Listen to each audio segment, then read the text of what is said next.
पाकिस्तान में घमासान मचा है अंदरूनी चीजों को लेकर, लेकिन इस वक्त घमासान दिल्ली में भी देखने को मिला है और वो घमासान पॉल्यूशन को लेकर है। अब पॉल्यूशन को लेकर उत्तर प्रदेश के मुख्यमंत्री योगी आदित्यनाथ ने राजधानी दिल्ली के आबोहवा पर सवाल उठाया। गोरखपुर में कल्याण मंडप के लोकार्पण कार्यक्रम के दौरान मुख्यमंत्री योगी आदित्यनाथ ने कहा कि दिल्ली गैस चेंबर बन गई है, राजधानी में रहने वालों के लिए सांस लेना दूभर हो गया है।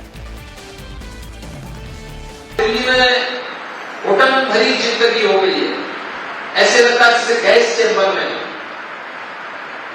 एयर क्वालिटी इंडेक्स वो 400 से ऊपर कम घुटता है, आंखों में जलन होती है, सांस लेने में दिक्कत होती है।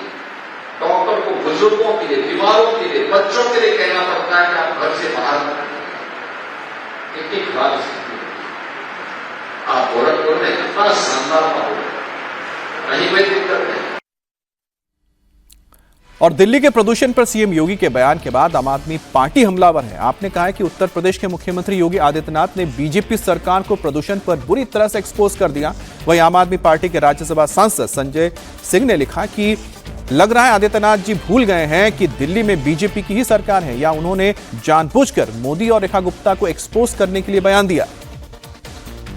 तो यहां पर एक तरह से तंज कसा गया है योगी आदित्यनाथ के बयान को लेकर बीजेपी पर, उत्तर प्रदेश के मुख्यमंत्री योगी आदित्यनाथ को लेकर, क्योंकि संजय सिंह का कहना है कि क्या योगी आदित्यनाथ ये भूल गए हैं कि इस वक्त जो सरकार है दिल्ली में वो बीजेपी की सरकार है, और क्या अपने इस बयान के जरिए वो केंद्र यानी कि प्रधानमंत्री मोदी और साथ ही रेखा गुप्ता जो सीएम है दिल्ली की, उनके बारे में कुछ कहना चाह रहे हैं, क्या उनको एक्सपोज करने की कोशिश कर रहे हैं। तो कुल मिलाकर ये जो योगी आदित्यनाथ का बयान है उसको लेकर जो सियासत है अब शुरू हो चुकी है।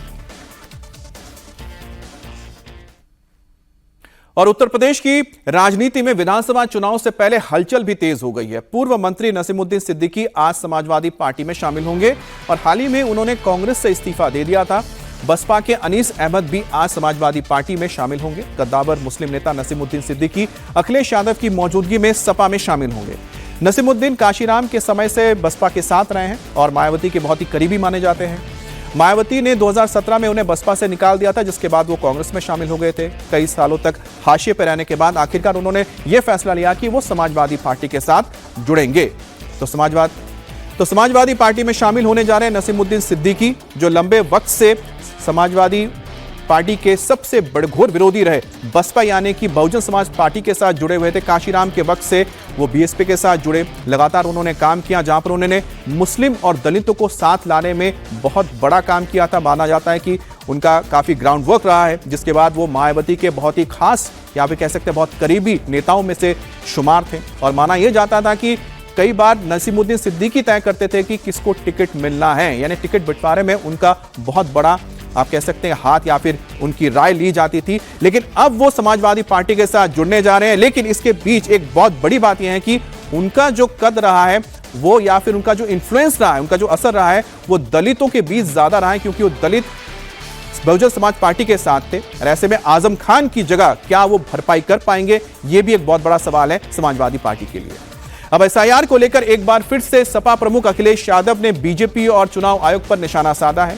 अखिलेश यादव ने कहा है कि बीजेपी और चुनाव आयोग एक ही हैं। सपा प्रमुख ने आरोप लगाया कि टारगेट करके पीडीए और मुस्लिम वोटर के नाम काटे जा रहे हैं, और इससे यह साफ होता है कि सरकार, प्रशासन और चुनाव आयोग ये तीनों मिले हुए हैं।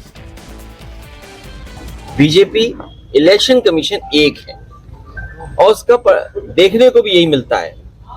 जब ये फॉर्म 7 में पकड़े गए और जब अपील की समाजवादी पार्टी ने कि फॉर्म 7 की जरूरत क्या है जब आपने एसआईआर की इतनी एक्सरसाइज कर ली है, उसके बाद थोड़ा बहुत एसआईआर में फॉर्म 7 भरवाना कम किया।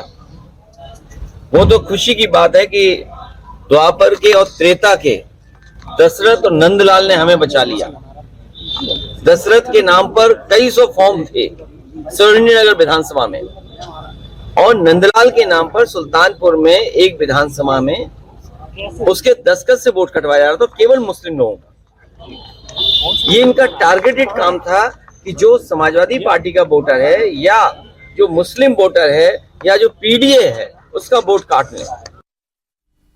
और हमारे साथ रुचि कुमार भी जुड़ गए हैं। रुचि, चाहे संसद हो जहां पर मल्लिकार्जुन खड़गे भी चिंतित दिखे मुस्लिम वोट को लेकर उत्तर प्रदेश में, और अखिलेश यादव तो बहुत ज्यादा चिंतित नजर आ रहे हैं मुस्लिम वोट को लेकर, आखिरकार ये डर किस बात का है? जब भी एसआईआर की बात होती है तो मुस्लिम समुदाय का जिक्र करते हैं और साथ ही साथ नसीमुद्दीन सिद्दीकी को भी साथ ला रहे हैं।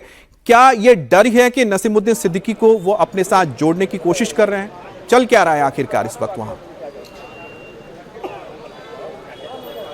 ये समाजवादी पार्टी ऑफिस है लखनऊ का, ये विक्रमादित्य मार्ग का, और यहाँ पर बहुत ज़्यादा हलचल दिखाई दे रही है। नसीमुद्दीन सिद्दीकी पार्टी ऑफिस में अंदर पहुँच चुके हैं, बाहर उनके पोस्टर्स भी लग गए हैं।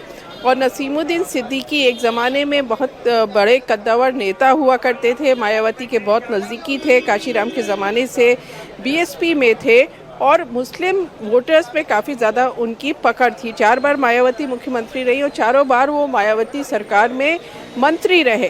तो अब वो आज समाजवादी पार्टी ज्वाइन करेंगे कुछ ही देर में, और ऐसा समझा जा रहा है कि अखिलेश यादव अपना जो पीटीए फार्मूला है उसको मजबूत करने की कोशिश में हैं। अब आजम खान बड़ा मुस्लिम चेहरा हुआ करते थे समाजवादी पार्टी के, लेकिन वो तो जेल में है, तो लिहाजा अखिलेश यादव को एक ऐसे नेता की ज़रूरत लग रही थी, ऐसा कहा जा रहा है, जो मुसलमानों को पार्टी से ज़्यादा जोड़ पाए।